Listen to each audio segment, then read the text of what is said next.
Thrissur പാലപ്പിള്ളിയിൽ വീട്ടുവളപ്പിലെ septic ടാങ്കിൽ വീണ കാട്ടാനക്കുട്ടിക്ക് ദാരുണാന്ത്യം. മണിക്കൂറുകളോളം പരിശ്രമിച്ചെങ്കിലും കുട്ടിയാനയുടെ ജീവൻ രക്ഷിക്കാനായില്ല.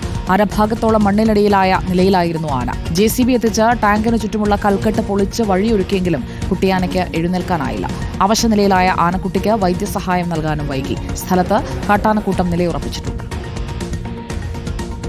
സർവൈവിങ് കപ്പാസിറ്റി ഞാനിമ്മൽ എത്രത്തോളം വലിയ സ്പേസിലൊക്കെ എടുക്കുകയാണെങ്കിൽ കുറച്ചും സർവൈവ് ചെയ്യും. ചെറിയ സ്പേസാണ്. ചെറിയ സ്പേസ് ആയതുകൊണ്ട് ഓക്സിജൻ കിട്ടാത്ത അവസ്ഥ വരും. അങ്ങനെ വരുമ്പോൾ അനിമൽ സ്ട്രഗിൾ ചെയ്യും. ഭയങ്കര സ്ട്രഗിൾ ചെയ്യുമ്പോൾ രക്ഷപ്പെടാൻ ചാൻസിനുള്ളിൽ ചെടി ചിലപ്പോൾ ഉള്ളിലേക്ക് കയറാം. തല ഇടിച്ചിട്ട് ആക്സിഡൻറ്റ് ഫാൾ ആകുമ്പോൾ നമുക്കൊന്നും ചെയ്യാൻ പറ്റില്ല.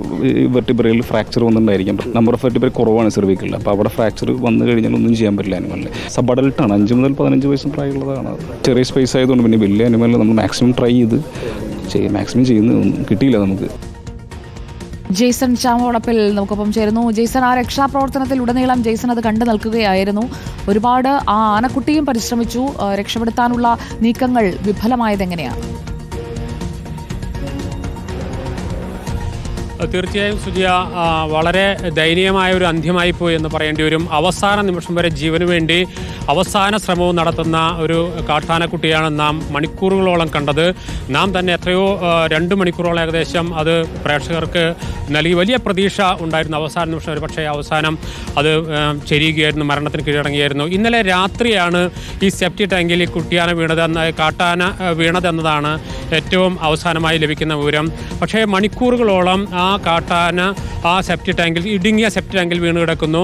പിന്നീട് ആ വീഴ്ചയിൽ തന്നെ ഒരുപാട് ഇന്റേണൽ ഇഞ്ചുറി ഉണ്ടായിട്ടുണ്ടെന്നാണ് ഡോക്ടർ പറയുന്നത്. പിന്നീട് 6 മണിയോടുകൂടിയാണ് ഈ സ്ഥലത്തിൻ്റെ ഉടമ ഒരു ചെറിയ അനക്കം കേട്ട് വന്നു നോക്കുന്നത്. അപ്പോഴേക്കും ചുറ്റും ഏകദേശം 5ഓളം കാട്ടാനകൾ തമ്പടിച്ചിരുന്നു. പിന്നീട് വനംവകുപ്പിനേക്കും വിളിച്ചു വരുത്തി കാട്ടാനയെ തുരത്തിയ ശേഷമാണ് രക്ഷാപ്രവർത്തനം ആരംഭിക്കുന്നത്. അതിനുശേഷം ഏകദേശം 4 മണിക്കൂറോളം നീണ്ട രക്ഷാപ്രവർത്തനത്തിനൊടുവിലാണ് രക്ഷിക്കാൻ കഴിഞ്ഞില്ല എന്നതാണ് ഏറ്റവും ദയനീയമായ ഒരു സംഭവം. അതിനുവേണ്ടിയുള്ള പരമാവധി ശ്രമങ്ങൾ വനംവകുപ്പ് ഉദ്യോഗസ്ഥരും അതുപോലെ നാട്ടുകാരെല്ലാവരും ചേർന്ന് നടത്തിയിരുന്നു. പക്ഷേ രക്ഷിക്കാനായില്ല. അവസാനം ഡോക്ടർമാർ എത്തി ആ ചെരിഞ്ഞത് സ്ഥിരീകരിക്കുന്ന സ്ഥിതിയുണ്ടായി. ഇപ്പോഴും ഇതിൻ്റെ ഏകദേശം ഞാൻ നിൽക്കുന്നത് ഇപ്പോൾ ഈ സ്ഥലത്ത് തന്നെയാണ്. ഇതിൻ്റെ ഏകദേശം 200 മീറ്ററോളം മാറി 6 കാട്ടാനകൾ തമ്പടിച്ചിട്ടുണ്ട്. പക്ഷേ ഈ കുട്ടിക്കാട്ടാനയെ ഈ ചെരിഞ്ഞ കാട്ടാനയ്ക്കൊപ്പം ഉണ്ടായിരുന്ന കാട്ടാനകൾ തന്നെയായിരിക്കുമെന്നാണ് ഈ നാട്ടുകാരൊക്കെ പറയുന്നത്. സ്ഥിരമായി ഈ പരിസരത്ത് നിറയെ കാട്ടാനകൾ, ഒരു കൂട്ടത്തിൽ 10ഉം 20ഉം ഒക്കെ കാട്ടാനകളുണ്ട്. അത്തരത്തിൽ വലിയ രീതിയിൽ പ്രതീക്ഷ വെച്ചു. പക്ഷേ അവസാനം ആ പ്രതീക്ഷയൊക്കെ വിഫലമാകുന്ന ഒരു സാഹചര്യം ഉണ്ടായി. സുജയ.